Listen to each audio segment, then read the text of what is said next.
안녕하세요. 사연 읽어주는 남님입니다. 오늘도 와주셔서 감사합니다.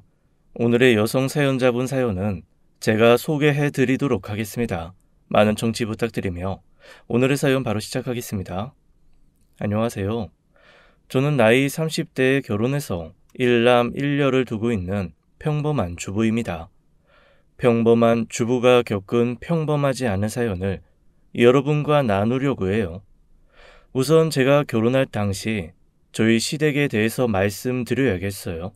오늘 들려드릴 이야기가 저희 시집과 관련이 많거든요. 저희 시댁은 강원도 그야말로 심신산골에서 대대로 살던 집안이었답니다. 조상 때는 강원도에서 화전을 하시기도 하셨고 시부모님은 작은 밭이나마 가꾸시면서 남동생과 동생들을 키우셨죠. 남편은 3남 1녀의 맏아들이었답니다. 남편이 맏이지만 바로 아래 동생인 여동생이 먼저 결혼을 해서 제가 결혼했을 때 시댁에는 시동생 둘이 미혼인 상태였어요. 우리 막내 시동생은 시부모님이 아주 늦게 보신 늦둥이랍니다. 우리가 결혼할 당시 겨우 초등학교 4학년이었어요. 제 나이가 30대 초반이었으니 나이로 보면 거의 아들뻘이었죠. 성격이 밝고 부침성이 뛰어난 정말 귀여운 막내 도련님이었답니다. 늦둥이를 본 친구에게서 들은 이야기지만 늦둥이가 그렇게 예쁘다면서요. 우리 시부모님들을 봐도 정말 그런 것 같았어요. 늦둥이 도련님은 시부모님의 사랑을 듬뿍 받으면서 온 집안의 귀여움을 독차지하면서 자랐죠. 부침성이 좋은 도련님은 저를 처음 보면서부터 잘 따랐어요. 우리 시댁은 요즘 세상에도 하루에 한두 번씩밖에 안 다니는 버스를 타고 구비부기 들어가야 하는 산중에 있었죠. 한번 인사라도 드리려고 찾아뵐라 치면 정말 큰 마음을 먹어야 했어요. 결혼 전에 그렇게 큰 마음을 먹고 찾아뵌 어느 날 방에 있다가 마당에서 들리는 막내 도련님과 시어머니가 하시는 말씀을 듣게 되었답니다. 엄마, 저 아줌마가 형이랑 결혼하려고 온 아줌마야? 얘가 아줌마라니. 아직 결혼 전이니까 아줌마 아니다. 거기다가 형이 안 사람 될 사람이니 너는 형수님이라고 불러야 된단다. 때 묻지 않은 도련님의 천진한 말에 슬며시 웃음이 나오더라고요. 시어머님은 대답하시면서 매우 당황하시는 것 같았지만요. 도련님이 귀여웠던 저는 결혼 전부터 시댁에 갈 때는 도련님이 좋아하는 뭔가를 꼭 하나씩 손에 들고 갔어요. 하다 못해 서울 아이들이 먹는 과자 부스러기라도 한 봉지 사들고 갔죠. 어릴 때는 또 그렇게 뭔가 사다 주는 사람들을 좋아하게 되잖아요. 생각을 거듭해서 막내 도련님이 좋아할 만한 것들을 고르고 그것을 받았을 때 도련님의 반응을 보는 것이 참 재밌었답니다. 와, 장난감 자동차다. 우리 동네에서 이거 가진 사람 나밖에 없어요. 아줌마, 아니, 형수님, 고맙습니다. 별 말씀을요, 도련님. 재미있게 가지고 노세요. 아줌마, 아니, 형수님, 어른이 왜 나한테 존댓말을 해요? 시어머님은 또 당황하시면서 원래 시동생과 형수 사이에 반말을 안 하는 것이라고 가르치셨죠. 저는 도련님의 이런 아이다운 모습이 참 좋더라고요. 산과 산으로 둘러싸인 어찌 보면 답답하기도 하지만 인공적인 것보다는 자연적인 것들이 더 눈에 많이 보이는 시댁 마을이었어요. 그런 자연의 품에서 도시 아이들과는 다른 감성을 가지고 도시 아이들처럼 얕지 않게 자라가는 도련님의 모습이 보기 좋았죠. 우리는 결혼해서 서울 근교의 작은 도시에 살게 되었어요. 우리가 결혼하고 나서 3년 후 여름에서 가을로 막 넘어가려는 9월 초의 일이었어요. 우리나라 기후에는 거의 예외 없이 겪는 현상, 9월 초에 한두 번 찾아오는 태풍이죠. 시댁이 사방으로 산으로 둘러싸인 산촌이었기에 태풍이 오면 더 불안했어요. 그런데 그 여름, 이런 불안이 현실로 되었답니다. 마을 사람들과 군, 관의 노력에도 불구하고 결국 산타아태가 마을을 덮쳤죠. 산에서 비에 젖어 쏟아져 내리는 흙이 시댁의 지붕에 바로 얹혔다는 것이었어요. 자골 시골집이었던 시댁이 순식간에 눈앞에서 사라졌다고 목격자들이 말하더군요. 아이고, 이걸 어쩌면 좋아. 선생님들, 저 집안에 사람 있어요. 현종이 엄마 아버지가 못 나왔다고요. 위험하니까 다른 분들 물러서시고요. 일단 파헤칠 수 있는 곳부터 파헤쳐 들어가겠습니다. 사람이 대피하고 어쩌고 할 시간도 없이 순식간에 거의 산이 다 무너져 내리는 듯한 산사태가 시댁을 덮친 것이었어요. 구조대가 애를 썼지만 결국 흙을 다 헤쳐냈을 무렵에 발견된 것은 다 부셔진 집의 자네와 시부모님 두 분의 시신뿐이었죠. 우리 막내 도련님은 그 시간에 집에서 비교적 멀리 떨어진 친구의 집에 놀러가 있었기에 그 화를 피할 수 있었다더군요. 소식을 듣고 한 달을 매달려갔지요. 태풍이 몰고 온 비 때문에 시댁으로 가는 시간은 평상시의 2배가 걸렸어요. 그렇게 해서 도착해보니 집은 정말 흔적도 없이 무너져 버렸고 돌아가신 시부모님들만 확인할 수 있었답니다. 우리 엄마 아빠 죽은 거예요? 형님, 형수님, 엄마, 아빠. 사람이 죽었다는 것, 그것도 이제 그 사람을 볼 수 없게 되었다는 의미라는 것을 어린 도련님도 본능적으로 깨달았던 모양이더라고요. 그렇게 우리 막내 도련님으로서는 너무나 어린 나이에 부모님을 잃게 된 것이었어요. 이제 중학교 1학년이었답니다. 평상시에 너무나도 금술이 좋았던 두 분이셨어요. 아이고, 평소에 그렇게도 금술이 좋더니 그래서 가는 것도 한날 안시에 간 거유. 저 어린 현종이 가엾어서 어쭈나. 장례를 모시는 동안 남편은 거의 넋이 나간 것 같았고 시누이는 잠깐 실신을 해서 우리 모두를 걱정하게 만들었죠. 어린 막내 도련님은 그저 울기만 하고 있었고요. 그렇게 눈물의 사흘이 지나고 시부모님을 납골당에 모신 다음 막내 시동생을 데리고 집으로 돌아왔답니다. 당장 시동생이 갈 곳이라고는 우리 집밖에 없었죠. 시누이는 시집살이를 하는 입장이었고 바로 사고 직전에 결혼한 큰 시동생은 단칸방에 사는 처지였어요. 우리가 사는 전셋집에는 사람 하나가 누우면 꽉 차는 방이었지만 그래도 방 하나 여유가 있었어요. 이제 한창 돈이 많이 들어가야 하는 나이에 있는 시동생을 떠맡는 일은 우리로서는 쉬운 일이 아니었답니다. 우리 슬아에도 이미 3살이 된 딸아이와 갓 태어난 아들이 있었죠.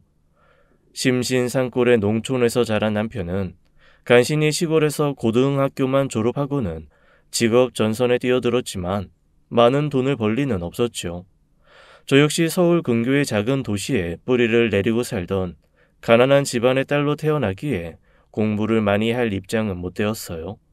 중학교만 마치고 시장에서 작은 야채 가게를 하시는 엄마를 도와드리며 성장했지요. 이미 두 아이가 우리 슬하에 있었던 중에 갑자기 부양할 가족이 하나 더 생긴 것이었답니다. 쉬운 일은 아니었지만 우리 부부는 막내 도련님을 마치 키우는 것은 다른 형제들이 아닌 우리의 몫이라는 것을 잘 깨닫고 있었죠. 남편이 고등학교를 졸업하고 취직한 회사는 작은 인쇄업체였어요. 이곳에 착실하게 다니던 남편이 그곳에서 배운 인쇄 기술을 미천으로 작은 인쇄소를 열었죠. 아무래도 작은 회사의 월급쟁이보다는 사업을 하는 것이 돈을 몇 푼이라도 더 벌 수 있다는 생각에서였죠. 저는 적은 돈이나마 더 벌어보려고 집에 재봉틀을 놓고 수선하는 일을 시작했어요. 어떻게든 한 사람의 입과 교육을 더 책임져야 했으니까요. 영기야, 이거 삼촌은 별로 안 좋아해. 영현이랑 둘이서만 나눠 먹어. 야, 신난다. 삼촌이 우리만 먹으래. 영기, 영현이, 삼촌이 안 드신다고 해도 먼저 드려야지. 얼른 삼촌부터 먼저 드리고 남은 거 너희 둘이 나눠 먹어. 도련님은 자라면서 이렇게 속 깊은 모습을 보여주기도 했어요. 아직도 맛있는 간식거리가 좋을 나이, 그렇지만 조카들에게 안 좋아하는 것이라며 짐진 내어주는 그런 마음씨를 쓸 줄도 알았답니다. 철 모르는 우리 아이들은 그럴 때마다 좋아하다가 저한테 야단을 맞곤 했죠. 물론 이제 중학생인 어린 나이였기 때문에 야단 맞을 일을 하기도 했었죠. 잠깐 동안은 안 좋은 친구들과 어울리면서 공부를 게을리하기도 했었고요. 그럴 때면 남편은 눈물을 머금고 종아리를 때리기도 했어요. 옆에서 보는 저는 맞는 도련님이 안타까우면서도 그렇게 해서라도 바로 키워야 한다는 생각에 눈물을 삼키곤 했었답니다. 그렇게 꼭 부모처럼 우리는 막내 시동생을 키웠어요. 다른 아이들처럼 평범하게 속을 썩이기도 하고 아까 말씀드린 것처럼 조카들을 생각하는 속 깊은 모습을 보여주기도 하면서 그렇게 도련님이 성장했답니다. 나쁜 친구들과 어울려 잠시 공부를 게을리하긴 했어도 도련님은 대부분의 학창시절 동안 공부도 잘하는 편이어서 우리 부부에게 긍지와 보람을 느끼게 해주었죠. 제 남편도 사실 고등학교 때 공부를 꽤 했지만 집안 사정 때문에 대학을 포기하고 취직을 했던 사람이었답니다. 산골에 대대로 살아온 한미한 집안이기는 했지만 머리가 좋은 집안이었어요. 큰 시동생도 시누이도 모두 공부를 잘했다지요. 나는 집안 사정 때문에 고등학교만 마쳤지만 현종이는 어떻게든 대학을 마치게 해주고 싶은데 당신한테 늘 미안해. 그게 무슨 말이에요? 당신한테 동생이면 당연히 내 동생이죠. 나도 우리 도련님 가능하면 끝까지 교육시키고 싶어요. 우리 애들도 마찬가지고요. 우리가 더 노력하면 돼요. 우리 아이들 둘과 도련님 이렇게 셋을 키우면서 세월이 흘렀죠. 도련님은 고등학교 성적은 4년제 대학에 들어갈 만한 것이었어요. 그런데 도련님은 굳이 취업률이 좋다는 2년제 대학을 고집하더군요. 빨리 돈을 벌어서 형과 저를 조금이라도 편안하게 해주겠다는 것이었죠. 우리가 말렸지만 도련님이 고집을 꺾지 않더군요. 우리 도련님은 그렇게 2년제 대학을 마치고 중소기업이지만 분위기가 가족적이고 알찬 회사에 취직을 하게 되었어요. 부침성이 좋고 싹싹한 우리 도련님은 회사 생활에도 잘 적응하는 것 같았고 첫 월급을 단 한 푼도 축내지 않고 우리에게 건네더군요. 형님, 형수님, 이거 제 첫 월급이에요. 이제 형수님 부업 그만하시고 제 월급으로 필요한 생활비 메꾸세요. 그동안 키워주셔서 정말 감사합니다. 이건 도련님 장가들 미천으로 저축해둬야죠. 어차피 시작해서 지금까지 해온 일을 뭐하러 그만둬요? 그런 걱정 마시고 결혼할 때 생각해서 저축해두기로 해요. 그래도 도련님은 월급을 한 푼도 축내지 않고 그대로 계속 주더라고요. 저는 도련님이 주는 월급에서 조금만 생활비에 보태고 도련님의 결혼 비용은 착실하게 적금을 부었어요.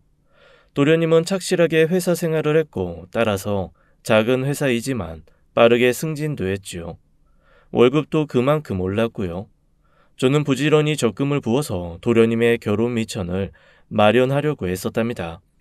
회사에 들어간 지 얼마간의 시간이 지나서 도련님의 경사스러운 소식을 전하더군요. 직장에서 결혼하고 싶은 아가씨를 만났다는 것이었어요.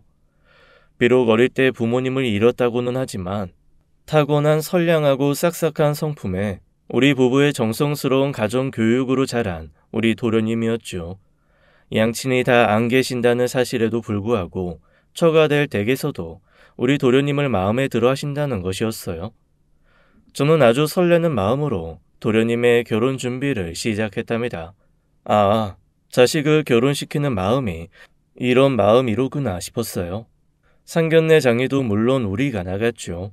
사돈 뗄 분들은 우리 집안의 사정을 이미 들어 잘 알고 계셨고 형님 부부가 사위 될 사람을 훌륭하게 키워주셨다는 치아까지 아끼지 않으시더라고요. 도련님을 키워온 보람을 느끼게 하는 대목이었죠. 도련님이 데려온 며느리 같은 동석감도 제 마음에 쏙 들었어요. 꼭 우리 도련님처럼 선량하고 인상이 좋은 아가씨더라고요. 인사드려. 형님과 형수님이시지만 나한테는 부모님 같은 분들이셔. 아직은 은혜를 못 갚고 있지만 살아생전의 은혜를 갚으려고 해.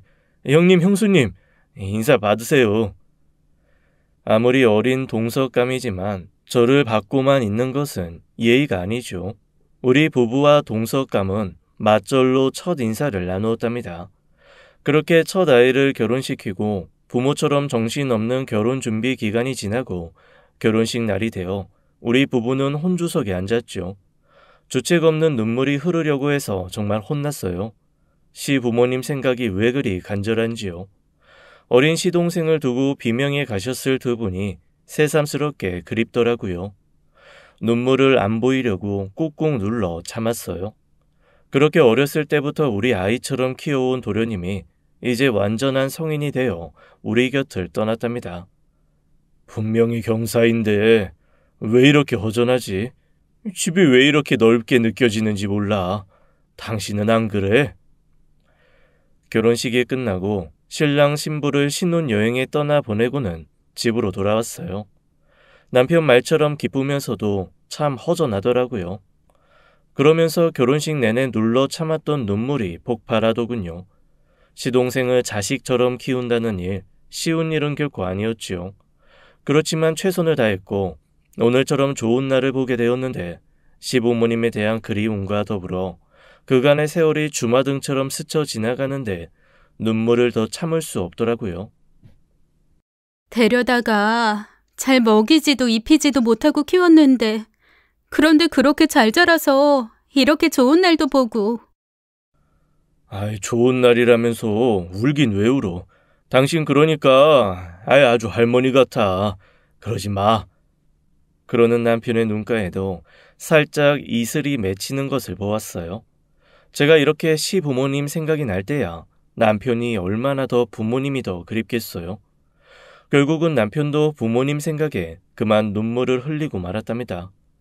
엄마, 아버지, 현종이 최선을 다해 키워서 며칠 전에 장가들었어요. 엄마, 아버지, 좋으시죠? 이제 현종이 걱정 마시고 편히 쉬세요. 아직 신랑 신부가 신혼여행에 가 있을 기간 중에 우리는 시부모님을 모신 납골 땅에 들려서 기쁜 소식을 전했어요. 그리고 이제 우리 부부가 바라는 것은 단 한 가지뿐이었죠. 그저 도련님이 잘 살기만을 바랬어요. 부모 복이 없는 우리 도련님, 처복도 자식복도 넘치기를 기원했답니다. 아니, 이제 결혼을 했으니 서방님이라고 불러야겠죠. 제가 열심히 적금을 부은 돈과 동서되는 사람이 회사에 다니면서 저축한 돈을 합쳐서 살 집을 마련했죠. 결혼해서 1년쯤 되었을 때 조카가 태어날 것이라는 소식도 전해주었어요. 참 이상하죠. 큰 시동생이 조카가 태어날 것이라고 소식을 전해왔을 때와는 전혀 다른 느낌이었어요. 손주를 보는 할아버지, 할머니의 마음이 이럴까 싶더라니까요. 시동생 부부는 마치 시부모님이 그러셨듯이 큰 싸움 한 번 없이 잘 살았고 연년생으로 조카 둘을 두게 되었지요. 이 조카 둘도 다른 시동생이 낳은 아이들보다 더 각별하더군요. 막내 서방님네 큰 조카가 한참 귀여울 나이인 3살 때 서방님이 한 가지 중대한 결심을 하고는 우리에게 의논을 청하더군요. 남편의 인쇄소에서 일하던 직원 하나가 나가서 마침 직원을 찾고 있을 때였어요. 서방님은 직원을 채용하지 말고 자신을 써달라고 하더군요. 지금 있는 회사를 나와서 형에게서 인쇄 기술을 배우면서 일해보고 싶다는 것이었죠. 그래서 마치 가업처럼 나중에 자신도 그 사업을 해보고 싶다고 했어요. 괜찮은 일이다 싶었답니다. 서로를 너무나 잘 알고 있는 사람들이니 새로운 직원을 데리고 있는 것보다 훨씬 더 좋을 것이라고 생각했어요. 그래서 남편과 막내 시동생은 이제 같이 일하게 되었답니다. 남편은 회사를 다닐 때도 사업을 할 때도 참 성실하게 일했죠. 시동생도 마찬가지였어요. 남의 일이 아닌 이상 다른 직원들보다 더 적극적으로 성실하게 일하더군요. 덕분에 남편은 회사에 대해서 훨씬 신경을 덜 쓰면서도 이유는 더 많이 나고 있었죠. 형제들 중에서도 제 남편과 막내 시동생이야말로 찰떡 궁합인가 봐요. 시동생은 인쇄소에 들어와서 한 사람이 아니라 몇 사람의 역할을 해내고 있었어요. 그렇게 평온한 나날이 흐르고 있던 어느 날이었답니다. 동서가 의논할 것이 있다고 하면서 제게 찾아왔더군요. 저 형님, 의논 드릴 것이 있는데요. 어떻게 해야 좋을지 저도 잘. 무슨 일인지 동서는 눈물까지 찍어내면서 제게 말을 꺼냈죠. 동서, 무슨 일이라도 있는 거야? 도대체 무슨 일이기에 울기까지 하는 거야? 형님, 우리 애들 아빠가 말이에요. 아가씨들이 있는 술집에 드나들어요. 저 어떡하면 좋아요, 형님? 뭐라고? 우리 서방님은 절대 그런 사람 아니라네. 자네가 뭔가 잘못 알고 있는 거야. 쓸데없는 착각 말고 지금까지처럼 서방님만 믿으면서 잘 지내게. 저는 그렇게 동서에게 핀잔을 주어 돌려보냈죠. 그런데 며칠 후에 출근을 한 시동생이 평상시와 다르다는 것을 남편이 눈치를 챘나 봐요. 늘 밝은 모습을 보여왔던 시동생답지 않게 상당히 심각한 분위기를 느낄 수 있었던 남편이 뭔가 안 좋은 일이 있다고 짐작하고 시동생을 다그친 모양이더군요. 너 도대체 무슨 일이야? 무슨 일이기에 낯빛이 그 모양이야? 집에 무슨 일이 있냐? 그게 애들 엄마가 말이죠. 애들 다 데리고 집을 나가버렸어요. 다행히 친정으로 갔더라고요. 뭐? 재수씨가 왜 애들을 데리고 집을 나가? 너 뭐 잘못했냐? 도대체 무슨 일이 있었던 거야? 시동생이 대답을 못하고 말꼬리를 흐리더라고 남편이 전해주었어요. 저는 그제야 동서의 착각이라고 넘겨버렸던 시동생이 아가씨들이 나오는 술집에 드나든다는 그 말이 제대로 생각나더라고요. 시동생을 집으로 오라고 해서 따져 물었죠. 서방님, 이게 도대체 다 무슨 말인가요? 서방님이 정말 그런 술집에 드나들었어요? 그럼 동서가 잘못한 게 아니라는 말이에요? 형수님, 그건 그냥 지나가는 하나의 놀이 같은 거예요. 제가 바람을 피우거나 가정을 등한시한 게 아니잖아요. 그저 친구 녀석들이 한번 가보자고 해서 가게 된 거라고요. 뭐라고요? 그럼 동서 말이 사실이었다는 거예요? 당장 동서한테 가서 다시는 안 그러겠다고 싹싹 빌고 동서랑 애들 데려오세요. 도련님이 우리 내외를 부모님 같은 사람들이라고 했죠? 엄마 같은 사람한테 정말 혼 한번 제대로 나보실래요? 남편이 더 따끔하게 시동생을 나무랬죠. 너, 이 하늘에 계신 아버지 어머니 생각해서라도 어떻게 그런 짓을 할 수가 있냐? 어머니 아버지가 우리 다 보고 계신다. 그분들한테 부끄러운 행동은 나도 못 봐줘. 너 이 형한테 정말 몇 대 맞아야 정신 차리겠냐? 이제 다 자라 장가까지 든 시동생이지만 남편은 정말 시동생을 때릴 기세더라고요. 저는 굳이 말리지 않았어요. 형한테 매를 맞아서라도 그 버릇을 고칠 수 있다면 맞는 것이 낫겠죠. 동서에게 연락을 취했지만 동서의 입장은 남편이 여전히 반성을 하고 있지 않으며 따라서 앞으로 그러지 않으리라는 보장이 없다는 것이었어요. 그러면서 아이들을 데리고 다시 돌아오기를 거부하고 있었죠. 맑은 하늘의 날벼락이라고 바로 이런 일을 두고 하는 말이겠죠. 세상에 착하고 성실한 우리 서방님이 그런 이상한 곳에 왜 드나들게 되었는지 알다가도 모를 일이었어요. 그저 친구가 가보자고 해서 가게 되었다고 말했지만 드나들게 된 경위보다 더 중요한 것은 그걸 그냥 놀이에 불과하다고 하면서 큰 문제로 생각하지 않는다는 데 있었죠. 시동생이 아니라 아들이었다면 정말 죽도록 패 주었을 것이라는 생각이 들더군요. 하지만 아무리 키웠다기로 엄연히 형수이고 시동생인데 제가 어떻게 시동생에게 손을 댈 수 있겠어요? 이 일이 큰 시동생과 시누이에게도 알려졌어요. 그야말로 온 집안이 발칵 뒤집힌 것이었죠. 큰 시동생이 참지 못하고 남편보다 먼저 동생의 따귀를 힘껏 때려버렸죠. 우리 집안에 이런 일 없다. 가난하지만 착하고 성실하게 대대로 살아온 집안이야. 네가 어떻게 이런 짓으로 우리 집안을 먹칠을 한단 말이야? 서방님, 사람이 살다가 왜 실수를 못하나요? 충분히 실수할 수 있죠. 그건 누구나 마찬가지예요. 그런데 그 실수를 어떻게 수습하느냐에 그 사람의 인격이 달렸다고 생각해요. 지금까지 일은 실수로 덮을게요.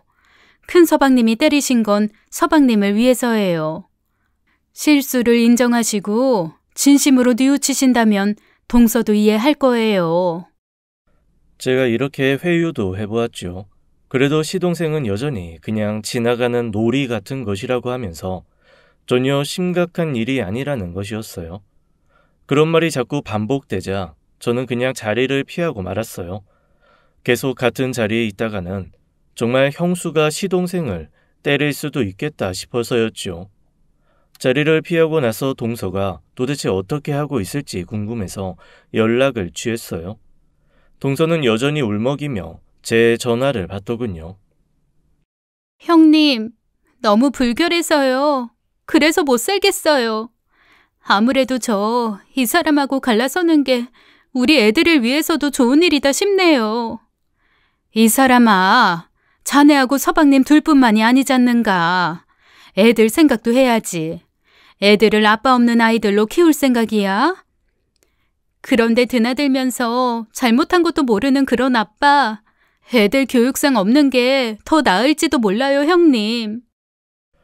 이쯤 되자 사태가 정말 심각하다 싶어서 어찌할 바를 모르겠더라고요. 그렇게 동서는 여전히 친정에서 돌아오지 않고 있었고 시동생은 반쯤 부은 얼굴로 인쇄소에 나와서 일을 하고 있었으며 남편은 시동생을 외면하는 그런 어색하게도 무거운 나날이 흘러갔죠. 남편과 제 고민은 깊어만 갔어요.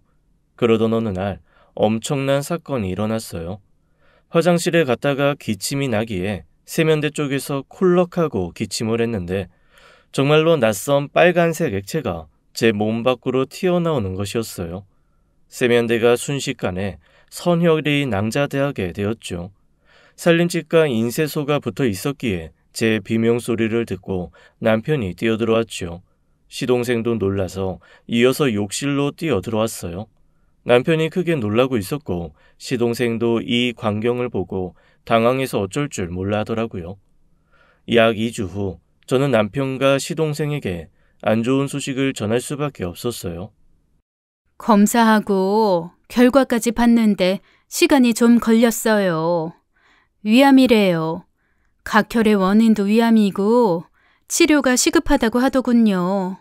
지금 생각해보니 오래전부터 왠지 소화가 안 되고 속이 더부룩했어요. 뭐라고? 위암? 오진 아니야. 정말 위암이라는 거야? 저는 정밀 검사 끝에 나온 결론이며 오진일 확률이 극히 적다는 말까지 해주었죠.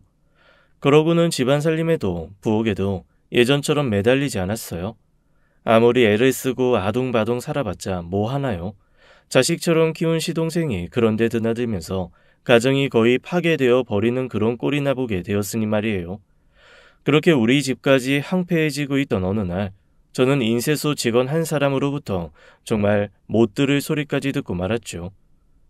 저 사모님, 이런 말씀 드려야 할지 안 드려야 할지 모르겠는데요. 사장님하고 작은 사장님하고 말이죠. 그게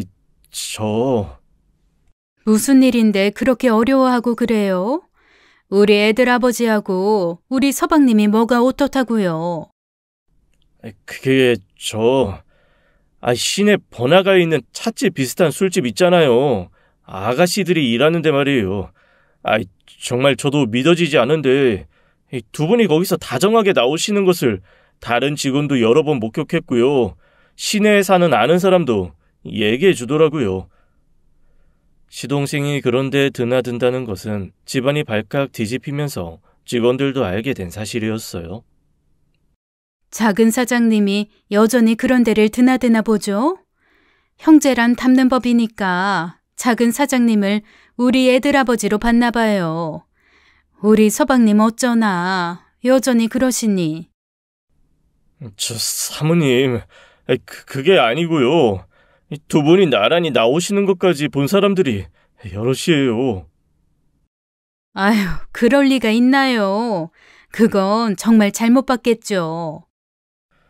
그런데 직원은 여러 사람의 증언을 종합 정리해주면서 또한 자신도 둘이 다정하게 그 술집에서 나오는 것을 보았다고 말하는 것이었어요. 그리고 그것을 본 다른 직원들까지 불러다가 확인을 시켜주는 것이었죠. 제일 먼저 동서 생각이 나더군요. 저는 먼저 시동생을 불러서 어떻게 된 일인지 물었어요. 시동생이 머뭇거리면서 대답해 주더라고요. 아이, 형님이 저 찾으러 그 술집으로 오셔서 같이 나온 적은 많아요. 그런데 형님이 그 집에 혼자 드나들고 계시다는 소문이 있다는 것은 저도 시장통에 나갔다가 들었어요. 남편이 그런 곳에 드나든다는 것은 이렇게 사실로 판명되고 있었죠. 그러면서 동서 생각이 더 나더라고요. 일부러 시동생 들으라고 인쇄소에 나가서 동서에게 전화를 걸었어요. 동서, 어떻게 지내고 있는 거야? 동서, 일을 어쩌면 좋아. 이제 자네 아주버님까지 서방님하고 같이 그런 데를 드나드신다네. 어머나, 설마요. 형님도 그렇게 많이 편찮으시다는데 아주버님께서 설마요. 우리 남편이 그런다는 것보다 더 믿어지지가 않아요. 설마가 사람 잡는 법이더라고. 서방님이나 자네, 시아주버님이나 누구나 그럴 사람들이 아니라고들 생각하겠지. 근데 본 사람들이 한둘이 아니라네. 내가 동서 마음을 이제야 제대로 이해할 것 같아. 어쩜 좋아요, 형님. 형님 몸도 안 좋으신데 그런 소식까지 듣게 되셨으니 건강이 더 안 좋아지실까봐 걱정이에요. 나는 말이지, 이제 살고 싶은 생각도 없다네. 치료를 할 필요도 못 느끼겠어. 이 꼴을 보면서 살면 뭐하겠나. 그저 빨리 눈을 감는 게 더 험한 꼴 안 보는 길이 될 테지. 동서와 저는 이렇게 서로 신세 한탄을 하며 한참을 통화했어요. 굳이 시동생이 듣고 사태가 심각하다는 것을 깨닫기를 바랬고요. 그리고 인쇄소 직원이 시동생에게 남편이 그곳에 이제는 혼자서도 드나들고 있다는 소문에 대해서 자세하게 설명해 주었던 모양이더라고요. 저희 큰 사장님이 말이죠. 이런 표현 건방지다고 생각하시겠지만요. 달리 표현할 길이 없어서 늦게 배운 도둑질이 더 하다더니만 작은 사장님 없이도 이제는 혼자서 더 많이 그 집에 드나드신대요. 거기서 돈도 물 쓰듯이 쓰시더라는 소문이 파다해요. 시동생이 그런 이야기를 들으면서 적지 않게 놀라는 눈치더군요. 형님이 나를 찾아서 여러 번 그 집에 오셔서 나를 데리고 나오시긴 했지만 형님이 거기 혼자 드나드시고 돈을 그렇게 쓰신다는 건 몰랐는데 그럴 리가. 참, 호랑이가 입에 물은 토끼 걱정하는 것도 아니고 시동생이 이렇게 말하는 데는 일의 심각성에도 불구하고 웃음이 나더라고요. 이런 이야기까지 듣고 저는 중대의 결심을 한 다음 남편과 시동생을 불렀죠. 나는 더 이상 험한 꼴도 보고 싶지 않고 이 세상 살만한 의지도 다 잃은 사람이에요. 난 이제부터 치료 안 받을 거예요.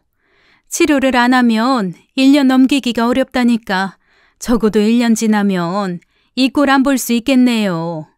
귀에 담고 싶지도 않은 소리 안 들을 수도 있을 거고요. 남편은 아무 말 없이 애꿎은 장판만 문지르고 앉아 있었고 시동생은 무척이나 당황하는 눈치더라고요. 그렇게 며칠이 지난 다음에 시동생이 혼자 저를 찾아왔더군요. 형수님, 치료 받으세요. 생목숨을 왜 끊으십니까? 치료받으면 사실 수 있다는 거잖아요. 생목숨을 왜 끊느냐고요? 서방님이 그러시더니만 그것도 모자라서 남편이 저 모양이니 제가 더 살아서 뭘 하겠어요. 차라리 생목숨 그냥 끊고 말죠. 동서 속이 얼마나 까맣게 탔을지 이해가 되네요. 그렇게 속을 썩다가 동서마저도 아프지 않을지 정말 걱정돼요. 다음 순간 갑자기 시동생이 제 앞에 자세를 고쳐 무릎을 꿇고 앉더군요. 제가 정말 잘못했어요, 형수님. 형이 저렇게 된 거 저 찾으러 그 술집에 오셨다가 저렇게 되신 거예요. 모든 잘못은 저에게 있어요. 절대로 그런 데 드나드는 일 이제 안 할게요. 형님을 설득해서 그러지 마시라고 말씀드릴 거고요. 남자들이 그런 약속하는 거 믿을 수가 있나요, 어디? 그런 곳에 한번 맛을 들이면 못 고친다면서요. 보세요. 형님도 단순히 서방님 찾으러 거기 갔다가 자신이 그 재미에 빠진 거잖아요. 안 그러겠다는 말을 어떻게 믿겠어요? 시동생이 더욱 간절하게 제게 말했죠. 형수님, 제발 치료 봐주세요. 네? 집사람한테 가서 싹싹 빌고 반성문이라도 써서 데리고 올게요. 형님 앞에서도 무릎 꿇고 그러지 마시라고 손가락을 깨물어서라도 약속하고 설득할게요. 제발 치료 받으시고 병 고치세요. 저는 그래도 두 사람을 믿지 못하겠다고 했죠. 형수님, 제 엄마 같은 분이세요. 엄마가 병에 걸려서 생사를 오가고 계세요. 그런데 자식이 잘못하고 있는 일이 보기 싫어서 치료를 안 받겠다고 하면 어느 자식이 거짓말로 잘못했다고 하겠냐고요. 저는 그냥 고개를 외로 꼬고 돌아앉아 버렸어요. 시동생은 처절하다시피 제게 매달렸고 당장 동서에게 가서 다시는 안 그러겠다고 맹세하고 데리고 오겠노라고 하더군요. 그런데 시동생의 이런 말들은 그냥 말뿐이 아니었더군요. 얼마 후에 동서가 저를 찾아왔더라고요. 애들 데리고 다시 집으로 왔노라고 하면서요. 형님, 애들 아빠가 이제 정신 차린 모양이에요. 하도 한 번만 봐달라고 빌길래 어떻게 하나 보자 하고 집에 왔거든요. 그런데 술도 끊은 것 같고요. 제 시간에 딱 집에 들어와요. 적어도 시동생이 저한테 와서 헛소리는 하지 않는 것 같더라고요. 그런데 남편이 계속 그 술집에 드나든다는 소문은 여전히 파다했죠. 직원들도 사장님을 보기가 민망한 모양이었어요. 서로 시선을 피하면서 각자 맡은 일만 하는 아주 어색한 분위기가 인쇄소를 짓누르고 있더라고요. 그리고 처음에 저를 찾아와서 남편이 그 술집에 드나든다는 것을 알려준 직원을 불러서 물어본 결과 남편이 더 자주 그 집에 드나든다는 것이었어요. 형님, 처음에 제가 그 집에 드나들지만 않았어도 형님이 이렇게 되지는 않았을 거예요. 그런데 형수님이 지금 생사를 오가고 계시잖아요. 이 꼴 저 꼴 보기 싫어서 치료를 안 받으시겠다고 말을 듣고 정말 정신이 번쩍 났어요. 형님도 제발 그러지 마세요. 네? 나 역시 심각한 거 아니고 그냥 놀이 정도로 왔다 갔다 하는 거야. 너도 네 입으로 그렇게 말하면서 그 집에 드나들었잖냐? 저는 이제 그냥 자리에 누워버리고 말았죠. 형수님 계속 저러시면 이제 사실 날이 얼마 안 남은 거란 말이에요. 저는 싹싹 빌면서 약속한 대로 하고 있잖아요. 그런데 형님이 왜 이러세요? 제발 형수님한테 빌고 다시는 안 그러겠다고 치료 받으시라고 말 좀 하세요. 제발요. 이러다 정말 생사람 잡겠어요. 마루에서 형제간에 이런 말이 오가는 소리가 들렸고 다음 순간 저는 화장실로 뛰어들어갔답니다. 울컥 올라오는 것을 토해냈죠.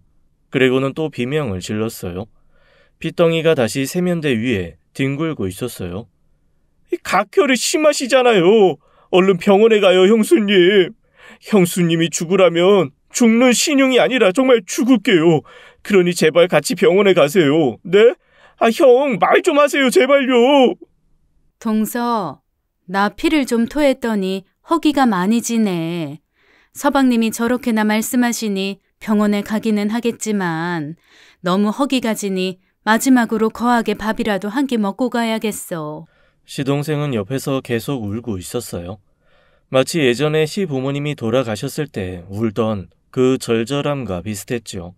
그 어린 시절에 부모님을 잃은 상실감, 그것은 정말 겪어보지 않은 사람은 모를 감정일 거예요.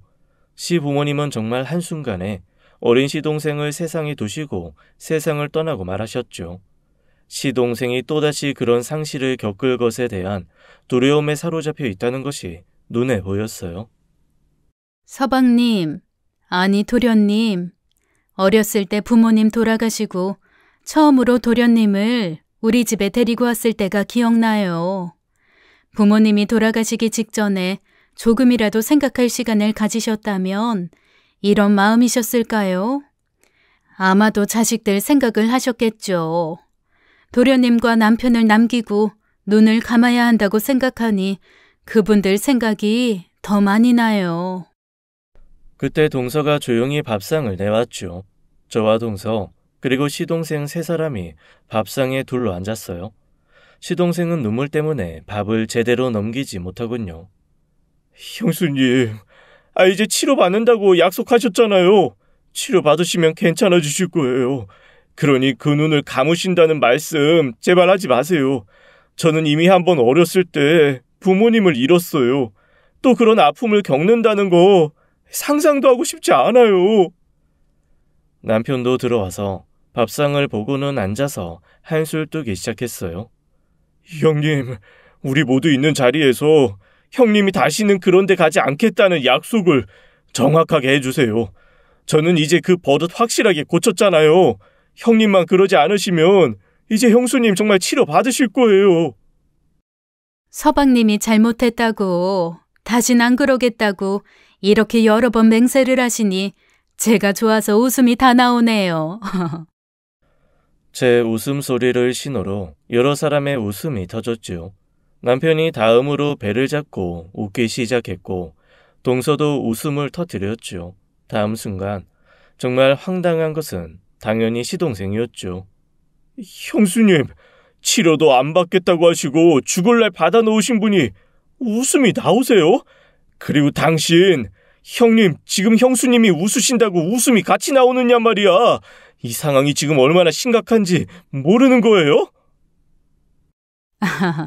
서방님, 여기 죽을 날 안 받아놓은 사람도 있어요? 저기 시장 앞 내거리에 나가서 소리쳐 보세요. 죽을 날 안 받아놓으신 분 이렇게 해요. 손드는 사람 있으면 저한테 좀 데리고 오시고요. 그리고 저는 정말 절실한 마음을 담아 시동생에게 이야기했죠. 서방님, 우리 모두가요. 다들 언제 죽을지 모르는 사람들이에요. 그 선량하게 세상 사시던 부모님이 어떻게 돌아가셨어요? 우리 이제 간다 하고 예고를 하시고 가시든가요? 그분들은 끝까지 가족에게 최선을 다하시면서 사는 날까지 가족들 마음 상하게 하시는 일 없이 사시다 가신 분들이에요. 그분들처럼 사는 날 동안은 내 가족 마음 상하게 하지 말고 서로 위로하면서 행복해야 그분들 보시기에 좋을 거예요. 네, 형수님. 알아들었어요. 나중에 저 세상 가서 부모님한테 종아리 많이 맞을게요. 아니, 여기서 형수님한테 종아리 맞을게요. 그러니까 밥 먹고 약속한 대로 병원에 가시는 거죠? 가야죠. 약속할게요. 서방님 말씀대로 병원에 갈 때가 됐어요. 그래도 시동생은 눈물을 완전히 거두지 못한 채 다시금 저한테 약속을 받고 동서에게 이끌려 집으로 돌아갔어요. 동서로부터 그날 밤이 새도록 시동생이 울더라는 말을 전해 들을 수 있었답니다. 아마도 자신이 한 짓에 대한 가책과 저에 대한 걱정으로 그러는 것 같았다고 했죠. 시동생의 잘못된 버릇을 이제 고쳐 놓았다는 확신이 어느 정도 들면서 시부모님이 돌아가신 직후에 도련님을 키우던 가정들이 이것저것 생각나더군요. 우리 도련님, 물론 평범한 다른 아이들처럼 가끔 속을 썩이는 일도 있었지만 정말 조카들 먼저 생각할 줄 아는 속 깊은 사람이었어요. 아무리 형의 집이지만 부모님을 잃고 처음 우리 집에 왔을 때 그 낯선 곳에 대한 걱정과 부모님이 안 계신 황망함이 어땠을지 우리가 짐작한다고는 하지만 도련님과 똑같이 느낄 수는 없었겠죠. 그런 감정이 마음 깊은 곳에 깔려 있었기 때문이었는지는 몰라도 도련님은 처음 우리 집에 왔을 때 작은 일에도 자주 울음을 터뜨리곤 했었죠. 조금 서럽다 싶으면 갑자기 어떤 사람 생각이 나게 마련이지요. 그 사람이 있었으면 이런 서러움은 없었을 것이라는 생각하게 마련이고요. 형과 형수가 아무리 잘해준다 한들 어떻게 부모님이 계신 것과 비교할 수 있겠어요? 이렇게 시부모님이 돌아가셨을 때부터 시작해서 도련님은 키우던 일, 장가 보내던 날 뿌듯하던 일들을 생각하며 지난 일을 반추하고 있었죠. 왠지 모르게 갑자기 눈물이 흐르더라고요. 그날도 이런 생각으로 마음이 아련하게 아팠던 저는 자리에 누워서 눈물을 찍어내고 있었어요. 그런데 잠시 후 저는 누군가 대문을 꽝 차고 들어오는 소리에 깜짝 놀라서 바깥을 보았죠. 이 형수님, 어떻게 저한테 이러실 수가 있어요? 저를 어떻게 이렇게 감쪽같이 속이실 수가 있느냐 말이에요. 말이 형수님이지 제 엄마나 다름없으신 분이잖아요. 다른 분도 아니고 형수님이 저한테 어떻게 이래요? 시동생이 하도 고래고래 소리를 지르니까 동네 사람들이 다 집으로 모여들더라고요. 저 집에 싸움이라도 났나 싶었던 건가 봐요. 세상에 불구경하고 싸움 구경만큼 재미있는 것이 없다잖아요. 짐작 가는 바가 있었죠. 형수님, 저 집사람에게서 얘기 다 듣고 왔어요. 아무리 제가 그런데 드나들었으니 어떻게 그런 연극을 하실 수 있어요. 저 정말 지옥에 갔다 온 기분이란 말이에요. 지옥에 아예 가신 게 아니라 갔다 오셨다니 정말 다행이네요. 서방님, 제가 이렇게 안 했으면 서방님은 그 건전하지 못한 술집이라는 지옥에서 벗어나기 힘드셨을 거예요. 이게 다 서방님을 위한 것이었어요. 나쁜 의도가 있었던 건 아니에요. 미안해요, 서방님. 바로 그렇답니다. 저는 그런 치명적인 병에 걸린 적이 없답니다. 병원에 가겠다는 약속이요. 에휴, 갈 때가 됐다고 했지. 언제 치료받으러 가겠다고 했나요? 그건 정기적으로 받는 건강검진 받을 때가 됐다는 말이었답니다. 사실 제가 그 병에 걸린 것도 남편이 그 술집에 드나들었다는 것도 다 거짓말이었답니다. 세상에 착하고 성실한 우리 시동생이 그런 몹쓸 길에 들어섰다는 것을 알게 되었죠. 동서가 화가 나서 친정으로 가버린 상황, 야단을 쳐도 반성할 줄을 모른다는 것을 알게 된 우리 가족이 머리를 맞댔죠. 어떻게 하면 원래대로 선량한 바로 그 사람으로 시동생을 되돌려 놓을 수 있을지 정말 심각하게 고민을 거듭했답니다. 동서도 이혼을 입에 담기는 했지만 시동생을 제 자리로 돌아오게 할 수 있다면 아이들 아빠이니만큼 이혼에 대한 생각을 접겠다고 했었죠. 그런데 남편과 시동생이 크게 야단을 치고 제가 달래보기도 했었지만 그냥 말로 해서는 도저히 통하지 않는다는 것이 분명했어요. 그리고 작은 형에게 매를 맞기까지 했어도 시동생의 태도는 나아질 것 같지 않았죠. 이제 우리는 바로 시동생의 이 잘못 때문에 누구 하나가 죽어 넘어가야지만 풀릴 수 있는 숙제라고 생각하기 시작했죠. 누가 죽어 넘어갈 것이냐에 대한 논의도 심각하게 했답니다. 그리고 각자 맡은 역할도 정했어요. 사람의 정, 여러 가지가 있지요. 부모 자식 간의 정, 부부 간의 정, 부모 중에서도 아버지와의 정, 어머니와의 정 등등이요. 동서에게 죽어 넘어가는 사람의 역할을 맡길까도 생각했어요. 아내가 죽게 생겼다면 아마도 그 버릇 고치지 않을까 생각했던 거죠. 그런데 동서가 말하더군요. 형님은 우리 애들 아빠한테 어머니 같은 분이세요. 아니, 자애로운 어머니세요. 부부 사이라고 한들 키워준 그 어머니의 사랑만 할까요? 그래서 그 역할을 형님이 맡는 것이 가장 좋을 것 같아요. 사람은 부성애보다도 모성애에 끌리는 법이잖아요. 어머님 같은 형님이 적격이세요. 이렇게 해서 치명적인 병에 걸려 죽어 넘어가는 역할을 제가 맡았답니다. 동서는 어떻게든 시동생이 예전 모습으로 돌아오기를 기대하면서 저와 긴밀하게 연락을 취하고 있었어요. 그리고 시동생에게 좀 더 큰 가책을 느끼게 하기 위해서 남편도 그 술집에 드나드는 것으로 만들어야 했죠. 그래서 남편은 직접 그 술집에 가서 시동생을 데리고 나오면서 일부러 남들의 눈에 띄기 쉽게 시동생과 어깨 동무를 하는 등 행동을 크게 하기도 했고요. 그 술집에 드나든다는 소문도 우리 가족들이 짜고 시장통에 먼저 퍼뜨린 것이었어요. 우리보다는 시장에 덜 알려진 동서가 먼저 소문을 만드는데 일조했죠. 그것이 인쇄소 직원들의 귓가에까지 들어갔고 드디어 직원들을 통해서 시동생의 귀에까지 들어간 것이었어요. 그렇게 소중한 우리의 가족인 시동생을 제자리에 돌려놓은 것이었답니다. 아, 참. 그러면 어떻게 피까지 토했냐고요? 그건 보약이에요, 보약. 예, 나야. 나 요즘 몸이 많이 허하다. 이제 나이 들어서 어쩔 수 없나 봐. 사람들이 그러는데 사슴고기랑 사슴피가 그렇게 좋다며? 나 그거 구할 수 있는데 좀 가르쳐줘. 그거라도 좀 구해서 먹어야겠다.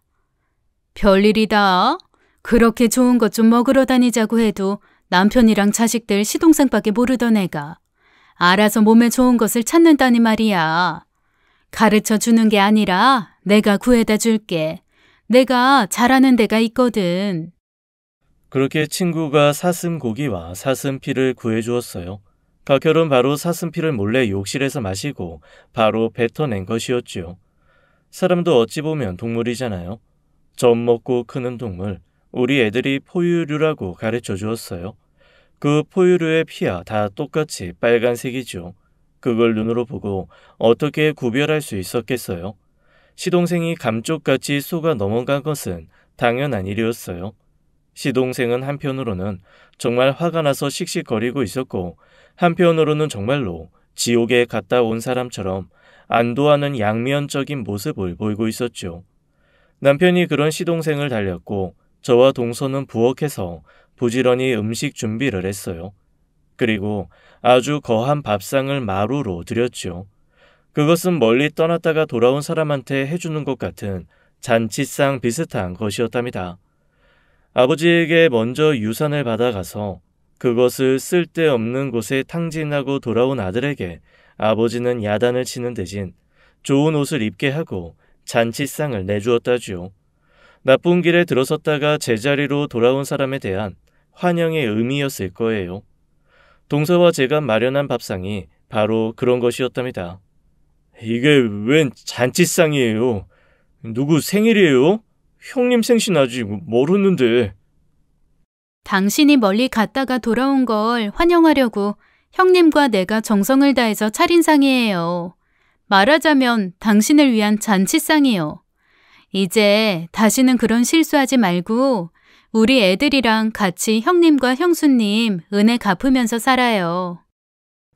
정말 너무들 하셨네요. 어떻게 사람 하나를 이렇게 바이킹 태우듯이 올라갔다 내려갔다 하게 할 수 있는 거예요?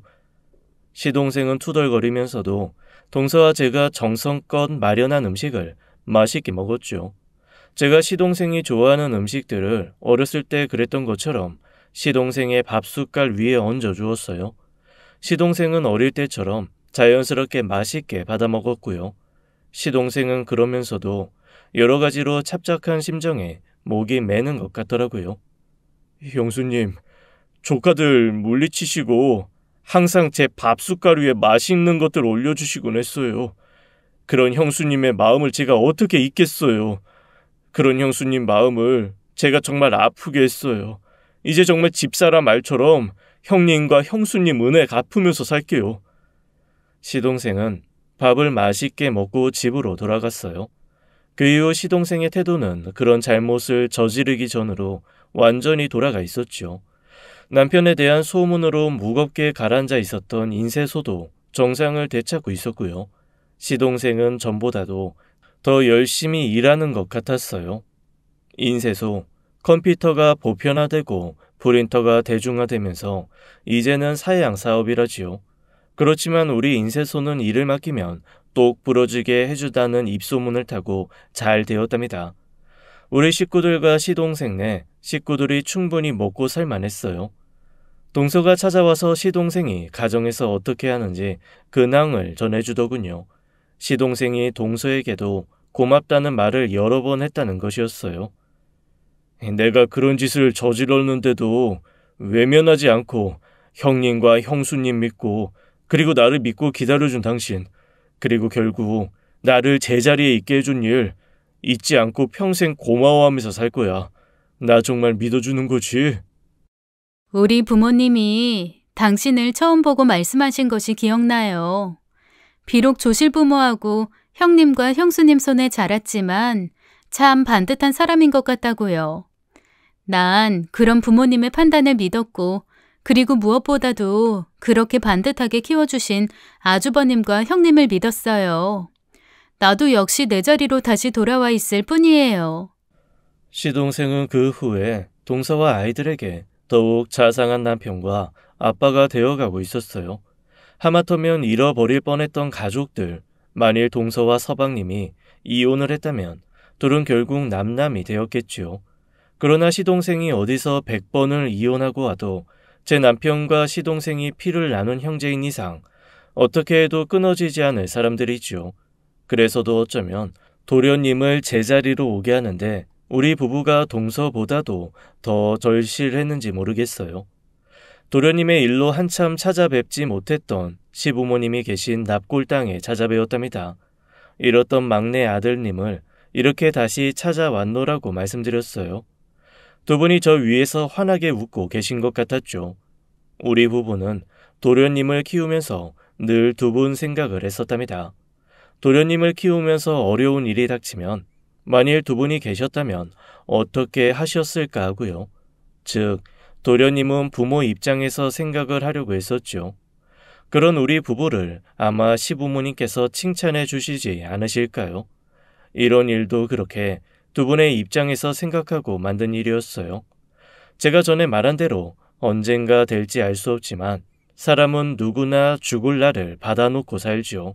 바로 그날 저 높은 곳에 갔을 때 두 분에서 칭찬을 받을 수 있도록 남은 삶도 역시 가족을 생각하며 성실하고 착하게 살 것을 다짐하며 납골 땅을 나왔답니다. 지금까지 사연 읽어주는 남녀였답니다. 끝까지 함께 해주신 여러분 감사드리며 저희는 다음 사연으로 돌아올게요. 감사합니다.